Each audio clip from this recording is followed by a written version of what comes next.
Bismillahirrahmanirrahim. Assalamualaikum warahmatullahi wabarakatuh.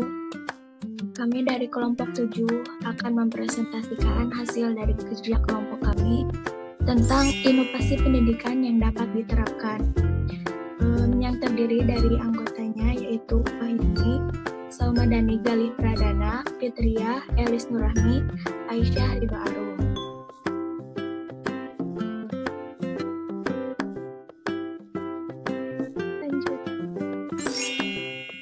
Pertama, kita akan membahas tentang pengertian inovasi. Inovasi adalah perubahan yang baru menuju ke arah perbaikan yang lain atau berbeda dari yang ada sebelumnya, yang dilakukan dengan sengaja dan berencana. Istilah perubahan dan pembaharuan ada perbedaan dan persamaannya.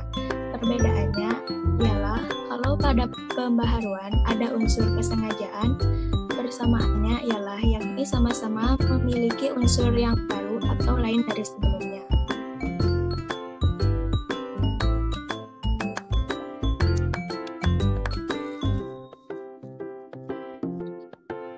Berikut pengertian dari inovasi pendidikan. Inovasi pendidikan memiliki beberapa pengertian berdasarkan sudut pandang pakar pendidikan. Beberapa di antaranya adalah sebagai berikut. Yang pertama, menurut Santoso S. menyatakan bahwa inovasi pendidikan sebagai suatu perubahan yang baru dan secara kualitatif berbeda dari hal sebelumnya dan sengaja diusahakan untuk meningkatkan kemampuan guna mencapai tujuan tertentu, termasuk dalam bidang pendidikan. Sedangkan menurut Ibrahim, inovasi pendidikan adalah inovasi dalam bidang pendidikan atau inovasi untuk memecah masalah pendidikan. Jadi, inovasi pendidikan menurut Ibrahim adalah suatu ide, barang, metode yang dirasakan atau diamati sebagai hal baru bagi hasil inverse untuk mencapai tujuan masalah pendidikan. Berikut pandangan inovasi pendidikan. Kemajuan teknologi dewasa ini dan di masa-masa yang akan datang, terutama di bidang informasi dan komunikasi, telah menyebabkan dunia ini menjadi sempit cakupannya. Interaksi antar bangsa yang satu dengan bangsa yang lainnya, baik yang disengaja maupun yang tidak disengaja, menjadi semakin intensif. Demikian juga yang terjadi di Indonesia dan di negara-negara di dunia. Globalisasi sebagai suatu yang tidak bisa dihindari. Lanjut.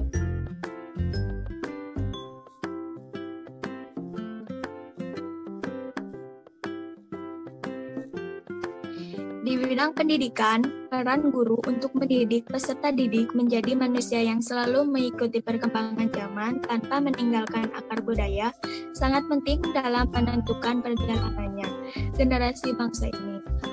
Guru dituntut menjadi pendidik yang bisa menjembatani kepentingan-kepentingan itu, tentu saja melalui usaha-usaha yang nyata yang bisa diterapkan dalam mendidik peserta didiknya.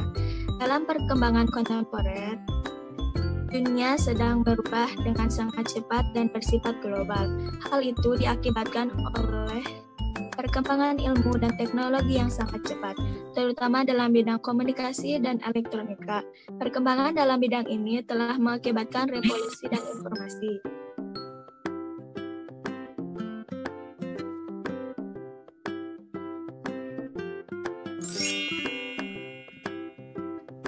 Selanjutnya adalah teori inovasi pendidikan. Yang pertama, teori behavioristik. Yang kedua, teori kognitif. Yang ketiga, teori konstruktivitisme. Yang keempat, teori humanistik behavior, yang mengacu pada tingkah laku dari pengalaman. Behavioristik lebih menekankan pada menyadari bahwa individu sebagai suatu kesatuan yang pada dasarnya memiliki potensi kreatif dan tergantung pada kondisi psikologis. Pengaplikasian teori behavioristik dalam pembelajaran yaitu menekankan stimulus respon. Keberhasilan belajar menurut teori ini ditentukan oleh interaksi antara guru dengan siswa dan seberapa besar respon yang didapat dari pemberian stimulus. Sedangkan keberhasilan ini ditandai dengan perubahan tingkah laku secara konkret di dalam kehidupan masyarakat.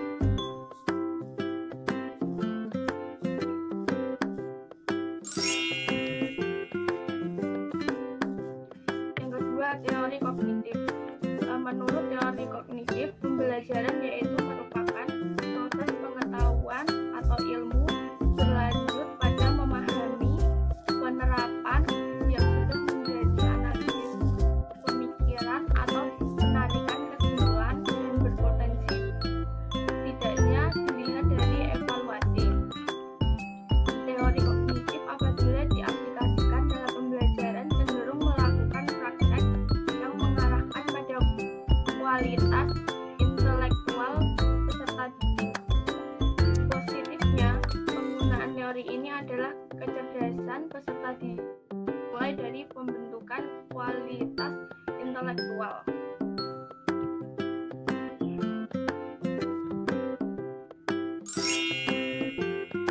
Yang ketiga, teori konstruktivitisme. Teori konstruktivitisme menekankan pada proses pembangunan pengetahuan melalui pengalaman nyata dari lapangan. Dengan kata lain, siswa cepat menangkap informasi atas dasar realitas yang ada di dalam masyarakat. Sebagai contoh, guru mengajarkan subbab puisi. Bukan lagi guru hanya mendikte siswa menulis sifat-sifat intrinsik puisi, tetapi siswa diajak mempunyai pengalaman membuat puisi. Bila dibandingkan dengan pembelajaran tradisional, pembelajaran teori ini lebih pada penyajian secara keseluruhan menjadi bagian-bagian, tapi memberikan kebebasan siswa untuk mengemukakan ide dan gagasan. Lebih banyak dikaitkan pada realisasi masyarakat serta menyadari potensi siswa dalam mengembangkan materi pelajaran.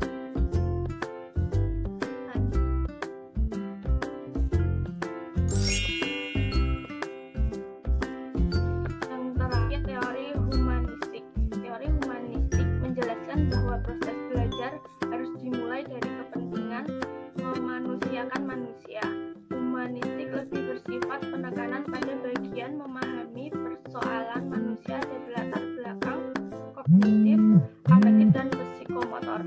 Dari teori di atas dapat disimpulkan bahwa teori pembelajaran menitik beratkan pada pemahaman yang beraplikasi pada tindakan agar sesuai dengan tuntutan masyarakat. Teori baru yang bisa digunakan yaitu pembelajaran yang berorientasi alam baik sosial, budaya, politik, profesi dengan cara pemenuhan 100% kebebasan memilih prosedur mana yang bisa dipakai siswa dalam mengembangkan materi. Tentunya guru dituntut untuk lebih kreatif serta tingkat pemahaman.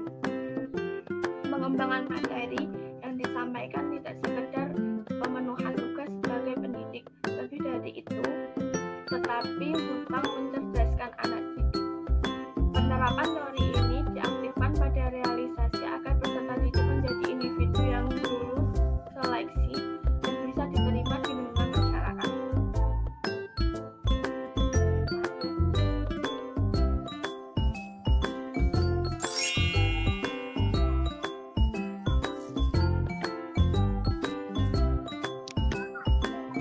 Selanjutnya, kendala dalam inovasi pendidikan.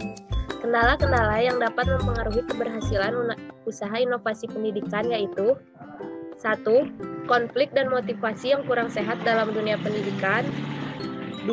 Lemahnya berbagai faktor penunjang sehingga mengakibatkan tidak berkembangnya inovasi pendidikan yang dihasilkan. 3. Keuangan atau finansial yang tidak tinggi. 4. Penolakan dari sekelompok tertentu atas hasil inovasi. 5. Kurangnya adanya hubungan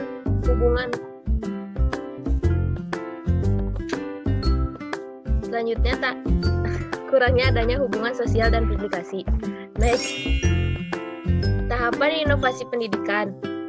Menurut Roger, keputusan inovasi terdiri dari 5 tahap, yaitu 1. Tahapan pengetahuan atau knowledge.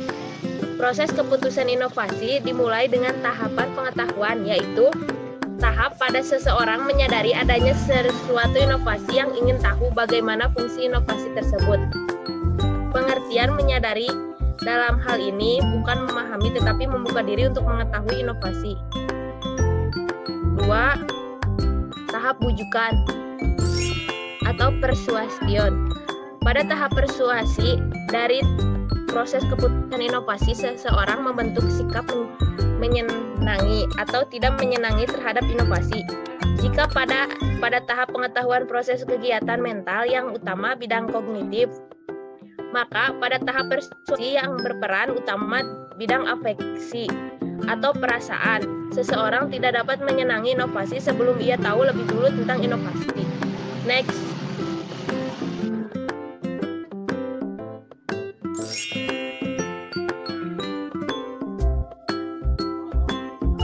Tahap keputusan atau decision. Tahap keputusan dari proses ini berlangsung jika seseorang melakukan kegiatan dan mengarah untuk menetapkan, menerima, atau menolak inovasi. Menerima inovasi berarti sepenuhnya akan menerapkan inovasi. Menolak inovasi berarti tidak akan menerapkan inovasi. Kemudian tahap implementasi, implementation. Tahap implementasi dari proses keputusan inovasi terjadi apabila seseorang menerapkan inovasi. Dalam tahap implementasi ini berlangsung baik maupun perbuatan. Keputusan penerimaan gagasan atau ide baru dibuktikan dalam praktik. Pada umumnya implementasi tentu mengikuti hasil keputusan inovasi, tetapi dapat juga terjadi karena sesuatu hal sudah memutuskan menerima inovasi tidak diikuti implementasi. Biasanya hal ini terjadi karena fasilitas penerapan yang tidak tersedia. Next.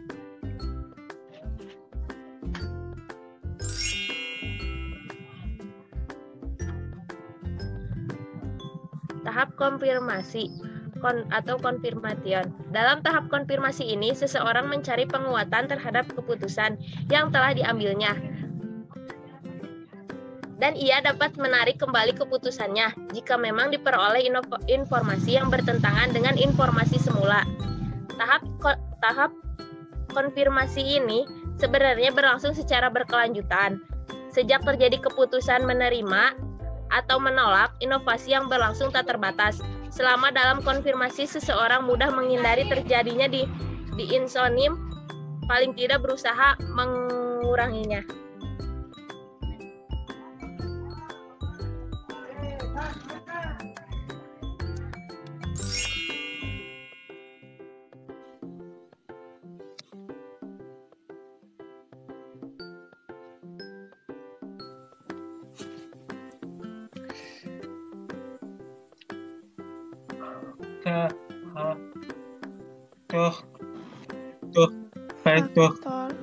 Faktor yang mempengaruhi inovasi.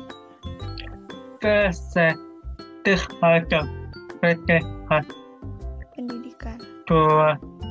Yang pertama, visi terhadap pendidikan. Yang kedua, faktor pertambahan penduduk.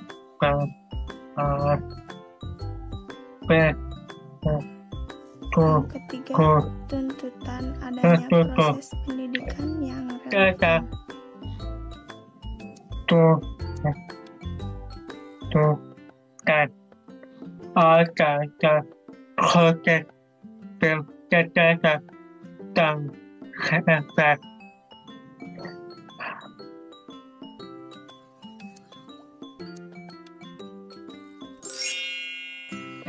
Yang pertama, visi terhadap pendidikan. Usaha dan tujuan pendidikan dilandasi oleh pandangan hidup orang tua. lembaga-lembaga penyelenggara pendidikan, masyarakat, dan bangsanya.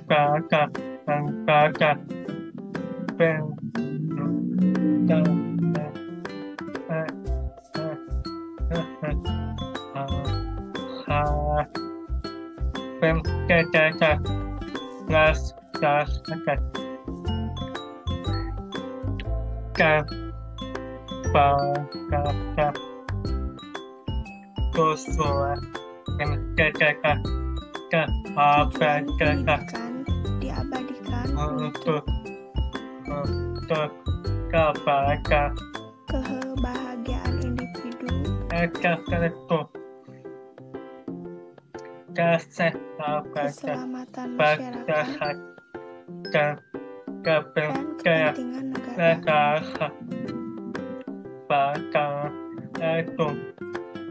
Pandangan hidup bangsa menjadi norma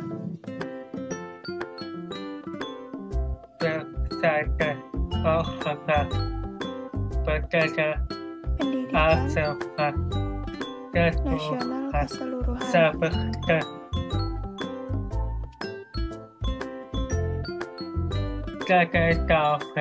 Seperti diketahui,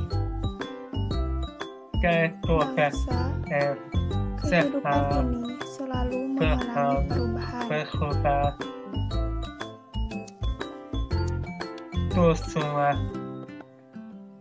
Tujuan pembangunan bangsa mengalami pergeseran dan peningkatan serta sesuai dengan waktu,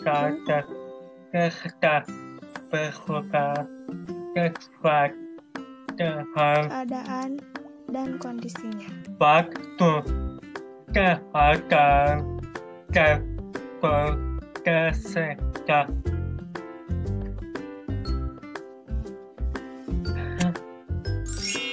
Yang kedua, faktor pertambahan penduduk.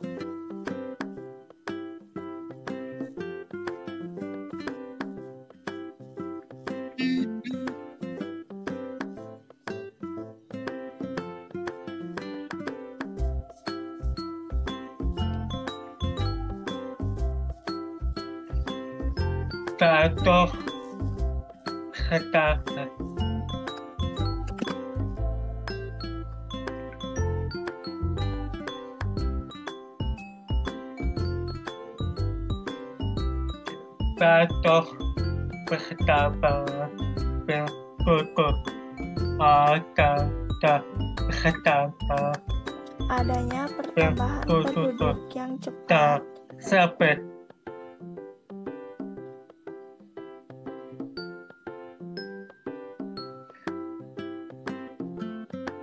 menimbulkan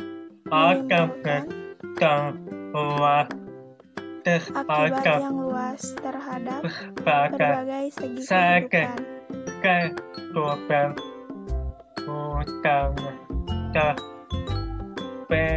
utamanya pendidikan,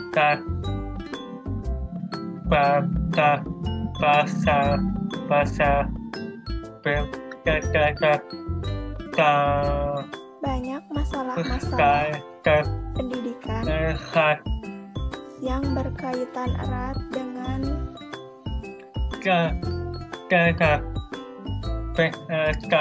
melekatnya jumlah anak usia sekolah.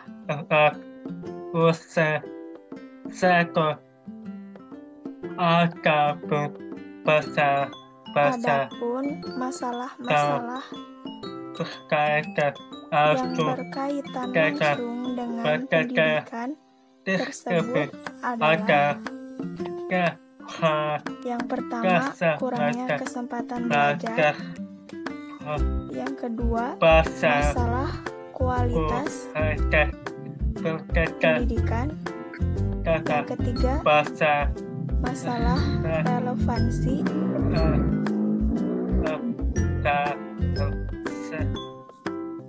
Dan yang terakhir, masalah efisiensi, efektivitas.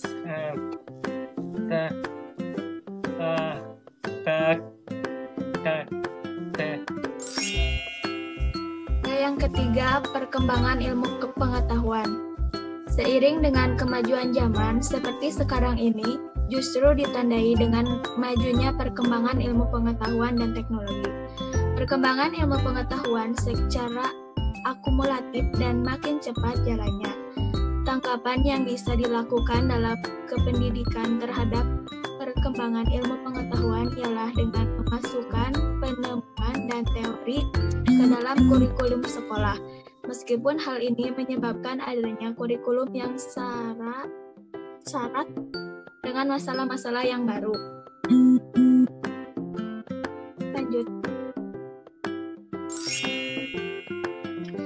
Yang keempat adalah tuntutan adanya proses pendidikan yang relevan.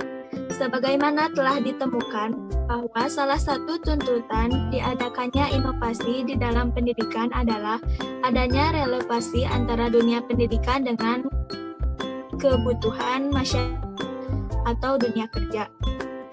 Berkenaan dengan hal tersebut, maka pendidikan dapat diperoleh baik di sekolah maupun di luar sekolah. Cukup banyak pendidikan yang sangat berarti justru tidak dapat diperoleh di sekolah, terutama yang bersifat pengembangan profesi dan keterampilan, seperti perkembangan karir, profesi tertentu, dan sebagainya. Permasalahannya, pendidikan yang kini dihadapi adalah sangat kompleks.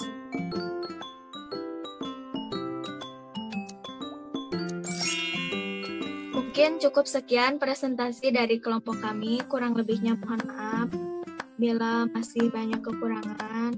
Wabillahi taufiq wal hidayah. Wassalamualaikum warahmatullahi wabarakatuh.